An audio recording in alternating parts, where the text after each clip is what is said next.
Тэгэхээр ариун зай гишүүнтэй санал нэг байгаа. Бид нэр арга хэмжээ авах ёстой. Ялангуяа 3 асуудлыг хөндлөө. За нэг нь бол энэ химийн аргаар тайган болгох ийм практик. Олон улсад энэ аргыг бол хэрэгэлдэг.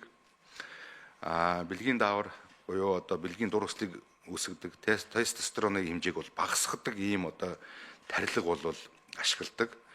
За Азад бол Өмнөд Солонгос улс бол 2011 оноос хойш энэ аргыг хэрэгжилж байгаа. За Америкийн нэгдсэн улсад бол 1996 оноос бол нэвтрүүлээд хэрэгэлдэг ийм одоо практик байгаа.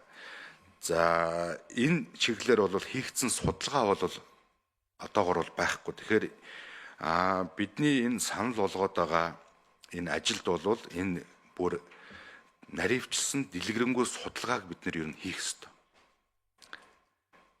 Тэгэхээр ямар ч л байсан бид нэр энэ төрлийн гэмт хэрэгтэй холбоотой энэ салбар бүхнээс хүмүүсийг төлөөллийг оролцуулаад энийг бид бүхэлдэн цогцоор нь авч үзэж судалж маш нарийн судлах юм шаардлага байдаг. Тэгэхээр энэ санал дотор бол яг энэ тарилгатай холбоотой өөрөөр хэлбэл химийн аргаар замдан болгох энэ ажлыг бол бид нэр судлаад бас гаргаж ирэх ийм боломжтой байгаад. Тэгээ энийг бас хийх нь зөв гэж харж байна. За бага насны хүүхдүүд одоо 0-аас 6 насны хүүхэд одоо бэлгийн чирхлээ хохирож болсон үндслээр өсөлт хамраж үнэхээр харамсмаар байгаа юм. Энийг бид нэр шалтгаан өгслийг нь мөн ялгаа байхгүй бүр наривчл судлах бас хэрэгцээ шаардлага байна.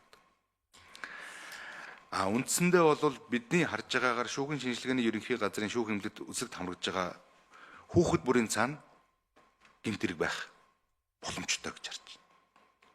Зөвхөн бүртгэж байгаа л тийм баг байгаа учраас. За хүүхдүүд хоорондоо үерхэд гэмт хэрэгтэн болж байгаа явдал бол бас анхаарал хандуулах зайлшгүй шаардлага байна. Энэ нь бол эрүүгийн хуулийн зүйл ангийг бид нэр энэ зүйл ангийн шинжийг бид дахин тодорхойлох хэрэгцээ шаардлага байна. Өөрөөр хэлбэл өнөөдөр 14 наснаас доош байгаа хүүхдэд бэлгийн харьцаанд орсон бол хэн бугаанч автоматар гэмт хэрэгтэн болж байгаа асуудал. Бэлгийн божилт эрт эхэлж байна.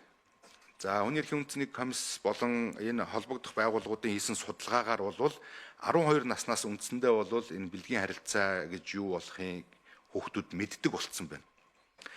Физиологийн хувьд ч гэсэндээ өсөглөн болцсон байна. Өөрөөр хэлбэл 12 настай ч гэсэндээ одоо нас биед бас хүрсэн одоо өндөртэй бие бэлтрийн хувьд бол ийм одоо гадна төрхийн хувьд бол ийм насан турсан өмнөөс ялгахтааргүй ийм хэмжээнд очсон.